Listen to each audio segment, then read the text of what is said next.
আমরা পাচ্ছি আশীর্বাদ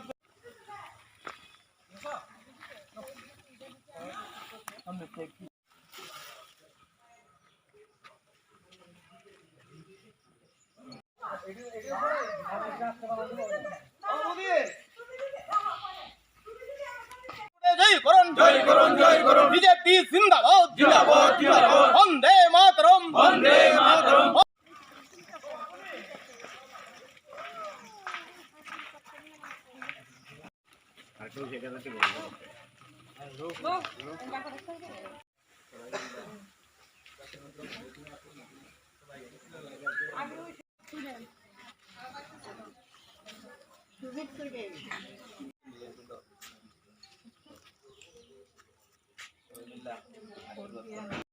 বন্দে মাতরম বন্দে মাতরম বিজেপি জিন্দাবাদ জিন্দাবাদ জিন্দাবাদ বিজেপি জিন্দাবাদ। প্রার্থী তালিকা ঘোষণা হয়েছে সারা রাজ্যের, তো আজ আপনারা কর্মসূচিতে বেরিয়েছেন, আপনাদের কি উদ্দেশ্য নিয়ে বেরিয়েছেন বা আপনাদের নির্বাচনী ইশতেহার কি রয়েছে? আপনারা জানেন যে গতকালকে আমাদের প্রার্থী তালিকা ঘোষণা হলেও আমরা নির্বাচনী যে প্রচার, সে প্রচারটা আরও অনেক আগে থেকেই অলরেডি নিয়মিত চালাইতেছি। বিগত দিন সরকার গঠনের পর 2018 সরকার গঠনের পর আমরা একদিনের জন্য কিন্তু ঘরে বসে নেই। নির্বাচন আইছে আর আমরা বাইরে এইরকম বিষয় না, আমাদের একেবারে রাজনৈতিক কর্মসূচি, রাজনৈতিক কর্মকাণ্ড, সাংগঠনিক প্রক্রিয়া কন্টিনিউয়াস একটা ধারাবাহিক প্রক্রিয়া চলছে। এবং এই আসন্ন পুর পরিষদ নির্বাচনে আমরা প্রতিটা ওয়ার্ডে, আমবাসা পুর পরিষদের 15টা ওয়ার্ডেই 15টা পদ্মফুল আমরা পুরসভাকে উপহার দিতে চাই, পার্টিকে উপহার দিতে চাই।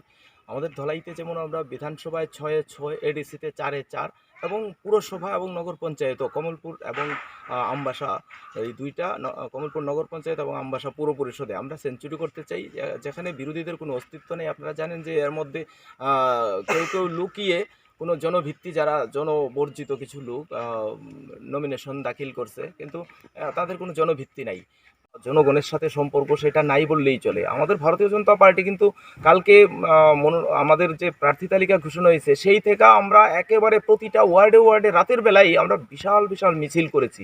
সেটাতে বোঝা যাচ্ছে যে জনগণের যে উদ্দীপনা, উৎসাহ উদ্দীপনা, সেটাতে প্রমাণ হয় যে আমরা ভারতীয় জনতা পার্টি প্রতিটা ওয়ার্ডে একেবারে বিরোধীদের জামানত জব্দ করে আমরা সেখানে বিজয়ী হব, এটা আমাদের প্রত্যাশা। এবং বিজয়ের পর আমরা চাই এই রাজ্যে যে পুর এবং নগর এলাকার অনুন্নয়ন, সেই বিষয়টাকে আমরা লক্ষ্য রেখেই রাস্তাঘাট, বিদ্যুৎ, পানীয় জল, মানুষের আর্থসামাজিক অবস্থার সামগ্রিক উন্নতি, আমরা সেই দিকটাতে সবচেয়ে বেশি গুরুত্ব দিয়ে আগামীদের কাজ করতে চাই।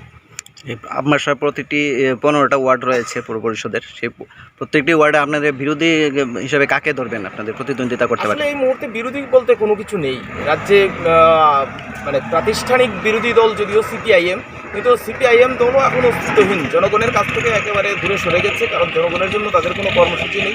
বিগত দিনে অর্থনৈতিক কেলেঙ্কারি, লুটপাট রাজ্যটাকে একেবারে লুটে পুটে খেয়েছে, কাজে তাদের জনভিত্তি নেই, জনবর্জিত মানুষ, তাদেরকে আমরা বিরোধী দল বলতেও মানে আমাদের দ্বিধা হচ্ছে, দ্বন্দ্ব হচ্ছে, কারণ এই রাজ্যে একটাই দল আছে, সেটার নাম ভারতীয় জনতা পার্টি। নীতি, আদর্শ এবং উদ্দেশ্য মানুষের স্বার্থে, মানুষের জন্য আমরা সর্বদা কাজ করি এবং মানুষের পাশে থেকেই কাজ করার চেষ্টা করছি।